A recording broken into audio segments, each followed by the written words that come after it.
السلام عليكم، مرحبا بكم معايا في فيديو جديد. المهم ما بلا مقدمات غادي نهضروا اليوم على ليماش. يعني قبل ما نشوف انا ليماش خاصني نعرف شنو هما لي برودوي اللي غادي نحتاج باش نصوب هاد ليماش. بالنسبه لليماش كنحتاجو جوج ديال لي برودوي، كنحتاجو الاكسجين وكنحتاجو لا بودر. بالنسبه للاكسجين عندنا 4 ديال لي فوليوم، عندنا الفوليوم 10 والفوليوم 20 والفوليوم 30 والفوليوم 40. وبالنسبه للبودر عندنا لا بودر بلو وعندنا لا بودر بلون، يعني بمعنى البودره الزرقاء والبودره البيضاء. بالنسبه باش ينجح معنا لاماج ديالنا ويخرج عندنا لون زوين، من الاحسن انني نخدم بالفوليوم 30 يعني 9%. وبالنسبه للبودر نختار البودره الزرقاء باش يطلع ليا لاماج زوين وما فيهش لورانج. ودابا ندوزو للغراماج اولا الدوزاج، يعني الكميه.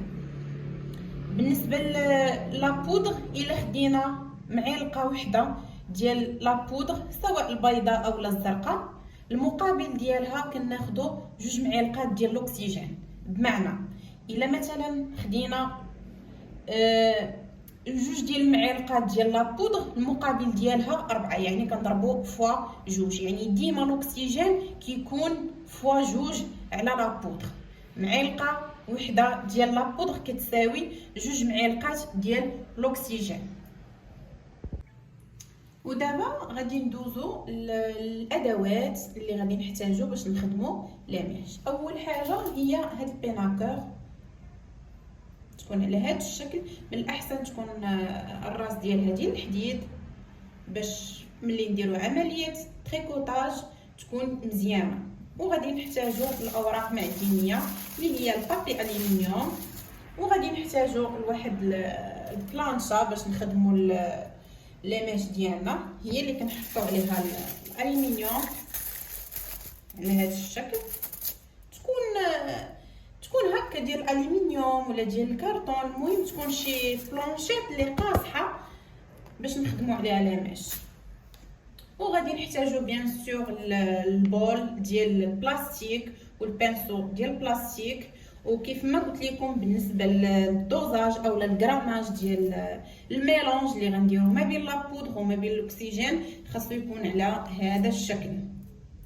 يعني كيف ما قلت لكم لابودر تكون معلقه والاكسجين يكون 2 معالق. هاد الغراماج راه ضروري باش الزغبه ما تاثرش، حيت مثلا الا درنا معلقه غيكون لابودر غالب على الاكسجين، فبالتالي غادي نحطوه على الزغبه غادي تاثر لينا. يعني خص داكشي يكون بالعبار ويكون مضبوط. ودابا غادي نخليكم دوزو معايا للطريقه التطبيق مباشره.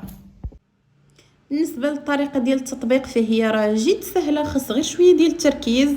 شوفوا معايا هنا كنسيباري الشعر كيف ما قلت لكم. من الاحسن ناخذ بيناكور ديال الحديد يكون الراس ديالها رقيق باش في السيباراسيون يجينا داكشي مقاد ومنظم. كنحاول انني نسيباري. هنايا كناخذ البلونشيت ديالنا اولا الكرتونه اولا داكشي على حساب اللي متوفر عندنا. كنديروا الالومنيوم على هذا الشكل، حاولوا نتنيوه مع الجناب. شوفوا معايا الطريقه ديال التريكوتاج. هنا كنسولوا لا كليونط واش بغات لاماش رقاق غلاط، وكنديروا تريكوتاج على داكشي اللي طلبات لينا الزبونه. من الاغلب كيبغي لاماش يكونوا موين. شوفوا معايا كناخذوا زغيبه زغيبه لا زغيبه زغيبه لا. شوفوا معايا باش داكشي يجينا منظم ومتول. كناخذوا هنا الالومنيوم ديالنا، كنحاولوا نديروا شويه الميلونج لتحت، عاد نحطوا فوقو الماشات اللي عزلنا، ونعاودوا نديروا لو برودوي الفوق. وركزوا معايا في هذه النقطه هذه، نحاول انني ما نديرش الفوق، ندير سطر باش ما يطراصاش ليا. نحاول انني نوقف البانسو ونميلونجي. شوفوا معايا باش ما يجيناش خط مسطر، يجي داكشي مدموج صافي. ونلويو الالومنيوم ديالنا على هذا الشكل هذا، ونكملوا العمليه ديالنا حتى نكملوا الشعر مزيان. شوفوا معايا هنا بعد ما كملنا الخدمه ديال ليميش للشعر كامل، كنبقى نراقب ليميش ديالي فين وصلوا. كناخذوا واحد الفوطه كنديروا عليها الماء وكنبداو نمسحوا ليميش. شوفوا معايا ما شاء الله كيفاش خرجوا. علاش قلت لكم اختاروا لا بودغ بلو او لوكسيدون 30 لحقاش كيخرجوا اللون ما شاء الله خالي من الاورانج. فوالا حنا سالينا ليميش ديالنا وها هي النتيجه النهائيه. كنتمنى يكون الفيديو استفدتوا منه شي معلومه، وإلا استفدتوا عجبكم لا فيديو ما تبخلوش عليا بجيم وبالبارطاج.